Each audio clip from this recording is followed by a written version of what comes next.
तो स्टूडेंट्स आइए, इसके बाद हमारे पास नंबर सिस्टम का नेक्स्ट टर्म्स है हमारे पास अभाज्य संख्या यानी प्राइम नंबर। प्राइम नंबर किसे कहते हैं, अभाज्य संख्या किसे कहते हैं। अब तक हमने आपको संख्या किसे कहते हैं, संख्या पद्धति को बताया था, और संख्या पद्धति के अंतर्गत प्राकृतिक संख्या किसे कहते हैं, पूर्ण संख्या किसे कहते हैं, और सम तथा विषम के बारे में डिटेल में बताया था। सम संख्या तथा विषम संख्या के बारे में डिटेल में बताया था। अब आइए देखते हैं स्टूडेंट, अभाज्य संख्या के बारे में जानने से पहले हम आपको सम और विषम के बारे में थोड़ा कुछ और बताना चाहते हैं। अगर हमारे पास कोई लार्जेस्ट नंबर है, अगर हमारे पास कोई लार्ज नंबर है यानी बड़ी संख्या है, बड़ी संख्या मान लो हमारे पास 2 4 3 7 8 9 और दूसरा हमारे पास लार्ज नंबर 3 7 8 4 9 0। अब आपको इसमें बताना है कि हमारे पास ये संख्या सम है या विषम। ठीक इस पर भी ये बताना है कि दी गई संख्या सम है या विषम। तो इसको जानने के लिए क्या करना होगा, तो इसके लिए मैं आपको एक ट्रिक बताता हूँ स्टूडेंट्स। यदि हमारे पास, आप तो जानते होंगे, ये इकाई है, ये दहाई, सैकड़ा, हजार, 10,000, लाख, इसी प्रकार से इसमें हमारे पास पहला अंक, हमारे पास दाईं ओर का जो पहला अंक होता है वो इकाई होता है, फिर दहाई होता है, फिर सैकड़ा होता है, फिर आगे आगे चलता जाता है। तो बाईं ओर के हमारे पास जो पहला अंक होता है वो हम नहीं बता सकते हमारे पास क्या है, लेकिन दाईं ओर का हमारे पास जो पहला अंक है, दाईं ओर का हमारे पास जो पहला अंक है वो सदैव इकाई होता है। इसमें इकाई, दहाई, सैकड़ा काउंट करने से हम दाएं से बाईं ओर जाते हैं, दाएं से बाईं ओर जाते हैं। तो इसमें हमारे पास सबसे पहले हमने संख्या का ये पहचानना है, या संख्या को पहचानना है कि संख्या हमारे पास सम है या विषम है। इसकी पहचान करने के लिए स्टूडेंट्स इसमें देखना होगा कि इकाई अंक हमारे पास क्या दिया है। यदि इकाई अंक कोई सम संख्या है, इकाई अंक कोई सम संख्या है, हमारे पास इकाई अंक है। अगर मैं 10 लिखूं तो 10 हमारे पास इकाई दहाई हो गया, तो इसमें हमारे पास इकाई अंक ये है। 12 में हमारे पास इकाई अंक क्या हो गया, इकाई अंक 2 हो गया। तो मैं 2 4 6 8 लिख रहा हूँ, इससे आगे नहीं लिख रहा हूँ। तो इसमें हमारे पास इकाई अंक यदि कोई सम संख्या है, 2 है, 4 है, 6 है, 8 है, ये है, तो पूरी संख्या क्या होगी, सम संख्या होगी। इसमें एक अंक को और जीरो को जोड़ना चाहता हूँ स्टूडेंट्स। यदि किसी संख्या के बाद उसमें कोई शून्य है, जैसे हमारे पास ये पूरी संख्या है, इसमें हमारे पास क्या है, संख्या के बाद जीरो है, और जीरो होने के बाद पूरी संख्या क्या होगी। यदि दाईं ओर का पहला अंक जीरो है और उसके बाद हमारे पास कोई निश्चित अंक है, तो उसके बाद हमारे पास जो पूरी संख्या है वो क्या होगी, सम होगी। क्या होगी, सम होगी। इस जीरो की जगह अगर हमारे पास 2 हो या 4 हो या 6 हो या 8 हो, यानी कोई सम अंक हो, तो पूरी संख्या हमारे पास क्या होगी, सम होगी। अब इधर है स्टूडेंट्स, इसमें अगर हमारे पास चयन करना है कि संख्या सम है विषम है, तो यदि इकाई अंक सम है तो पूरी संख्या सम होगी, और इकाई अंक विषम है तो पूरी संख्या क्या होगी, विषम होगी। तो इतना हो गया स्टूडेंट, यही बताना था मुझे आपको। अब देखते हैं भाज्य संख्या, प्राइम नंबर क्या होता है। स्टूडेंट, भाज्य और अभाज्य के बारे में आप कुछ बच्चे क्या करते हैं कि जो 2 से विभाजित हो जाए वो भाज्य होती है, 2 से विभाजित ना हो अभाज्य होती है। यहाँ गलती करते हैं, सम और विषम और भाज्य अभाज्य को सम विषम मानकर स्टूडेंट उसे सॉल्व करते हैं, लेकिन ऐसा कुछ नहीं, बहुत अंतर है। सम संख्या भी भाज्य हो सकती है और विषम संख्या भी भाज्य हो सकती है। ठीक, सम संख्या भी क्या हो सकती है, भाज्य हो सकती है, और विषम संख्या भी क्या हो सकती है, भाज्य हो सकती है, लेकिन विषम संख्या कभी भाज्य नहीं हो सकती। ऐसा होता है ना, होता है। विषम संख्या भी क्या होती है, भाज्य हो जाती है। जैसे 21 हमारे पास 21 हमारे पास भाज्य है। अब हम बताएंगे भाज्य क्या होता है स्टूडेंट। पहले आइए देखते हैं भाज्य के बारे में। भाज्य उसे कहते हैं ऐसी संख्या जो क्या हो, अन्य संख्याओं से क्या हो जाए, विभाजित हो जाए। कोई हमारे पास कोई ऐसी संख्या दी हो जो अन्य संख्याओं से, जैसे मान लो हमारे पास, मान लो ये 9 है, 9 किस किस संख्या से विभाजित हो सकती है? तो इसको विभाजित करने के लिए 9 से हमारे पास जो छोटे अंक हैं उसके द्वारा विभाजित किया जाएगा। तो प्रत्येक संख्या को 1 से भाग देने पर हमारे पास जो संख्या अंश में होती है उसका मान वही आता है, चाहे वो भाज्य हो चाहे वो अभाज्य हो, कोई भी संख्या सही, किसी भी प्रकार की संख्या सही, उसको 1 से भाग करने पर उसका जो मान अंश में दिया है वही मान आता है। तो 1 के आधार पर इसका बात नहीं करेंगे। अब 9 1 को छोड़कर अन्य किन किन संख्याओं से विभाजित हो सकती है? अगर ये संख्या 9 को छोड़कर शेष अन्य संख्याओं से विभाजित हो जाए तो ये संख्या क्या होगी? भाज्य होगी। ठीक, तो क्या होगी? भाज्य होगी। हम अध्ययन किसका कर रहे हैं? अभाज्य का। अभाज्य का अध्ययन कर रहे हैं तो अभाज्य के बारे में बात करते हैं, भाज्य के बारे में इसके बाद बात करेंगे। भाज्य संख्या उसे कहते हैं जो संख्या अन्य संख्याओं से क्या हो? विभाजित ना हो।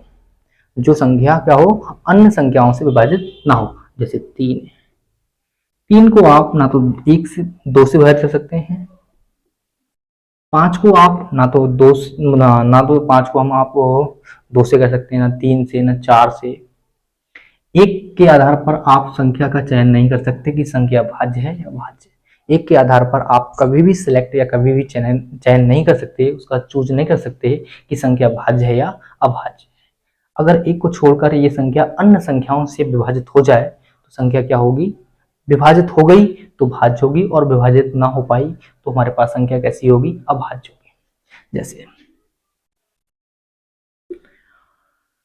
जैसे मान लो हमारे पास 5 है, 5 को ना तो आप 2 से भाग कर सकते हैं, ना 3 से कर सकते हैं, और ना ही 4 से कर सकते हैं। तो इसलिए हमारे पास 5 क्या है? 5 क्या होगा हमारे पास? 5 हमारे पास होगी अभाज्य संख्या। और 3 को ना तो आप 2 से भाग कर सकते हैं, और 3 से तो आप इसे भाग कर सकते हैं। भाज्य के अंदर और अभाज्य के अंदर दो चीज सेम होती है कि भाज्य संख्या 1 से विभाजित हो जाती है, और जो संख्या है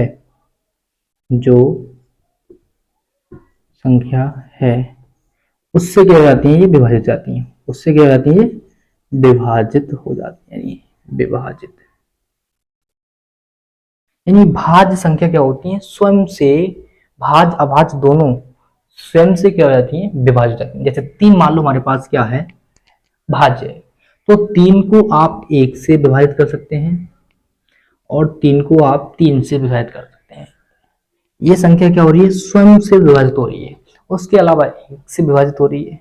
इसके अलावा ये किसी अन्य संख्याओं से विभाजित नहीं हो सकती। ऐसी संख्या जो अन्य संख्याओं से विभाजित ना हो उसे क्या कहते हैं? अभाज्य कहते हैं। तो आइए इसकी डेफिनेशन लिखते हैं।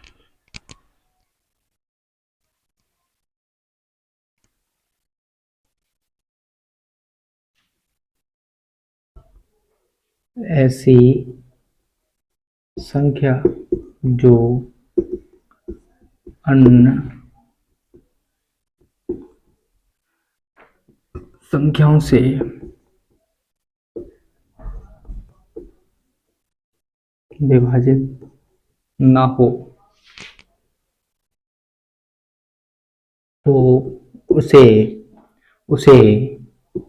विभाजित ना हो तो उसे अभाज्य संख्या कहते हैं। ऐसी संख्या जो अन्य संख्याओं से विभाजित ना हो उसे क्या कहते हैं? अभाज्य कहते हैं। देखते हैं, तो इसमें लिखते हैं स्टूडेंट्स, नंबर 1 दो एक ऐसी संख्या है जो समभी है और क्या है? अभाज्य भी है। तो लिखते हैं दो सम संख्या भी है, 200 सम संख्या व अभाज्य संख्या है। नंबर 2 में 2 से 100 के बीच 25 अभाज्य संख्याएं होती हैं।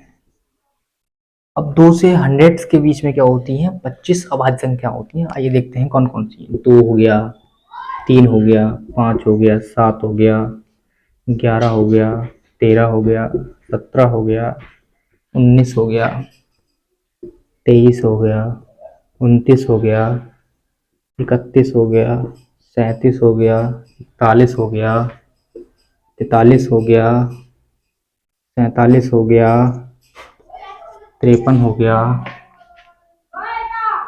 59 हो गया, 61 हो गया, 61 भी कट जाती है, 65 भी कट जाती है, 67, 67 तीन दूनी 6 नहीं कटेगी, 67 हो गया, 69 कट जाती है, 71 हो गया, 73 हो गया, 89 हो गया, 89 के बाद 83 हो गया, 83 के बाद 89 हो गया, उसके बाद 97 हो गया। ये अब काउंट कर दो, अगर ये 25 है तो सही है, अगर 25 नहीं है तो इसमें हमारे पास कुछ ना कोई गलती यानी मिस्टेक हो चुकी है। 1 2 3 4 5 6 7 8 9 10 11 12 13 14 15 16 17 18 19 20 21 22 23 24 25। ये हमारे पास 2 से लेकर 100 के बीच टोटल हमारे पास कितनी है? 25 अभाज्य संख्याएं हैं। इसमें मैंने लिखा है कि दो क्या है, एक सम संख्या भी है, अभाज्य संख्या भी। दो एक ऐसा अंक है जो अन्य संख्याओं से क्या हो सकता है? विभाजित नहीं हो सकता। दो एक ऐसा अंक है जो अन्य संख्याओं से विभाजित नहीं हो सकता, इसलिए दो हमारे पास क्या है? अभाज्य संख्या है। इसलिए हमारे पास क्या है? अभाज्य संख्या है। नोट करें इसे, नोट्स कीजिए स्टूडेंट्स।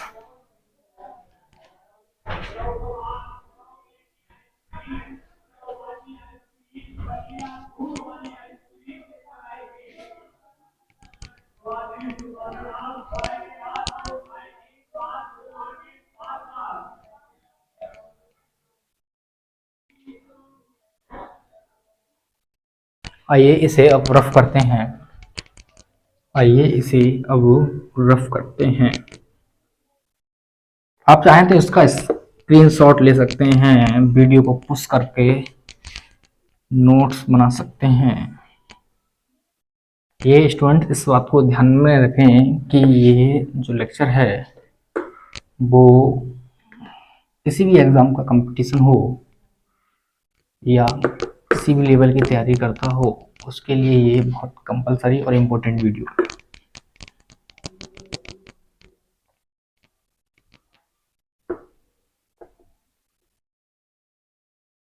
इसके बाद हमारे पास नेक्स्ट नंबर है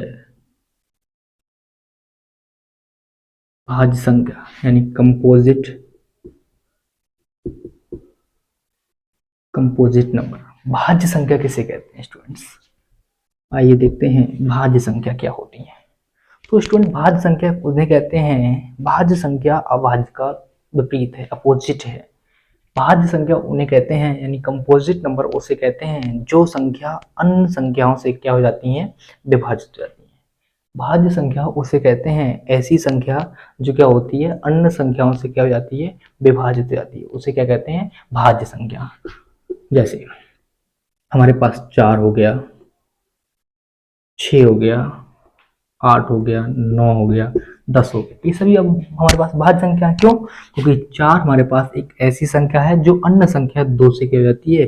विभाजित हो जाती है। 6 हमारे पास भाज्य संख्या इसलिए है क्योंकि ये क्या होती है? ये 2 से भी विभाजित हो जाती है और क्या हो जाती है? ये 3 से भी विभाजित हो जाती है। 8 हमारे पास इसलिए भाज्य है, ये 2 और 4 से विभाजित हो जाती है। 9 हमारे पास इसलिए भाज्य है क्योंकि ये 3 से विभाजित हो जाती है। और 10 हमारे पास इसलिए भाज्य है, ये 2 और 5 दोनों से विभाजित हो जाती है। तो इसलिए हमारे पास क्या है? भाज्य संख्या। भाज्य संख्या क्या होती है? अन्य संख्याओं से क्या हो जाती है? विभाजित हो जाती है, इसलिए इन्हें क्या बोलते हैं? भाज्य संख्या। तो लिखते हैं ऐसी संख्याएं जो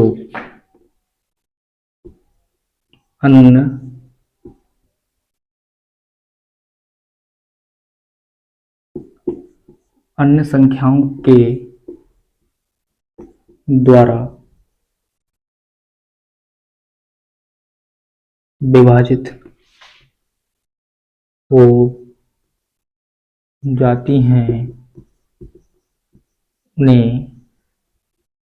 भाज उन्हें भाज्य कंपोजिट भाज्य भाज संख्या कहते हैं, उन्हें भाज्य संख्या कहते हैं। थोड़ा थोड़ा कम दिखता होगा। ऐसी संख्या जो अन्य संख्याओं के द्वारा क्या जाती हैं, विभाजित हो जाती हैं, उन्हें भाज्य संख्या कहते हैं। जैसे जैसे देखिए स्टूडेंट्स, जैसे अब आप दो को भाज्य की श्रेणी में नहीं रख सकते। जो दो अंक है हमारे पास में, दो डिजिट है, दो नंबर है, उसको आप भाज्य की श्रेणी में नहीं रख सकते क्योंकि दो किसी संख्या से विभाजित नहीं हो पा रही थी। इसलिए सबसे छोटी भाज्य संख्या हमारे पास कौन सी है? सबसे छोटी भाज्य संख्या हमारे पास 4 है। 4 हो गया, 6 हो गया, 8 हो गया, 9 हो गया, 10 हो गया, 12 हो गया, 14 हो गया, 15 हो गया, 16 हो गया, 18 हो गया और 20 हो गया। आगे बहुत दूर तक है, बहुत दूर तक जाती है। तो सबसे छोटी भाज्य संख्या हमारे पास कौन सी है? 4 है। और सबसे छोटी अभाज्य संख्या हमारे पास कौन सी है? 2। सबसे छोटी अभाज्य संख्या हमारे पास 2 है। सबसे छोटी भाज्य संख्या हमारे पास कितनी है? 4 है। तो इसमें एक पॉइंट लिखते हैं स्टूडेंट्स, एक ना तो भाज्य है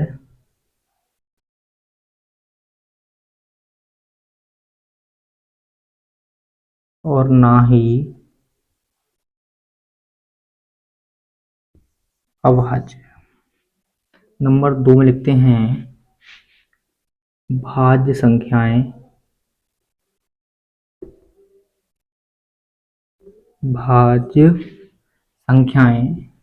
सम व विषम दोनों होती हैं। सबसे छोटी भाज्य 4 व भाज्य 2 है। यानी सबसे छोटी भाज्य हमारे पास कौन सी है? 4 है। और सबसे छोटी अभाज्य हमारे पास क्या है? 2 है। छोटी हमारे पास भाज्य 4 है और सबसे छोटी अभाज्य हमारे पास क्या है? 2 है। तो कभी कभी बुक्स में देते हैं कि भाज्य और अभाज्य के बारे में, ऐसी संख्याएं जो 1 से और क्या होता हो, स्वयं से। तो इसमें एक पॉइंट लिखते हैं कि भाज्य और अभाज्य, भाज्य व अभाज्य स्वयं से विभाजित हो जाती है। क्या होती है? विभाजित। स्वयं का मतलब है, जैसे हमारे पास मान लो कोई भाज्य संख्या सबसे छोटी 4 है, तो 4 4 से विभाजित हो सकती है। ये स्वयं है, जो संख्या है उसी से भाग देने पर उसके लिए एक शब्द दिया गया है, स्वयं। जैसे हमारे पास मान लो 3 है, और 3 को 3 से भाग देने पर ये क्या होगी? ये संख्या स्वयं से विभाजित हो सकती है, लेकिन अन्य संख्याओं से विभाजित नहीं हो सकती। इसलिए 3 हमारे पास क्या है? अभाज्य। और 4 हमारे पास स्वयं से भी विभाजित हो सकती है और 2 से भी विभाजित हो सकती है, इसलिए 4 हमारे पास क्या है? भाज्य। तो स्टूडेंट सभी इसे नोट्स करें।